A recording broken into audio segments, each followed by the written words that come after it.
আমাদের জীবনে শত্রু থাকবে না তা কখনো হয়? বন্ধু থাক না থাক, শত্রু ঠিক থাকবে। আর এই শত্রুর হাত থেকে আমরা বাঁচবো কি করে? শত্রুর হাত থেকে নিশ্চয়ই ডাক্তার আমাদের বাঁচাতে পারবে না। আর বাঁচাতে গেলে এরকম ছোট ছোট উপায় আমাদের দরকার, সেই উপায়টাই তোমাদের কাছে তুলে ধরছি।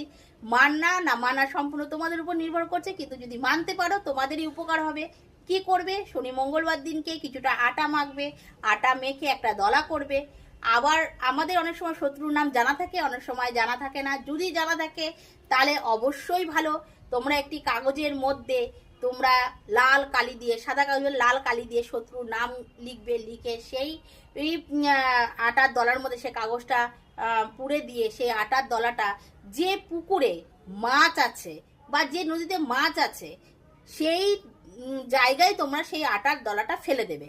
আর যদি শত্রুর নাম জানা না থাকে তাহলে ওই আটার দলার মধ্যে কোনো নাম কাগজ দিতে হবে না। সেই আটার দলাটা শত্রুকে স্মরণ করে, যে আমার যে শত্রু আছে সে বিনাশক, এরকম চিন্তা করে সেম ভাবে ওরকম মাছ আছে যে পুকুরে বা যে নদীতে মাছ আছে সেই রকম জায়গায় তুমি ফেলে দাও। তারপরে দেখো তোমার শত্রু কিভাবে বিনাশ হয়ে যায়।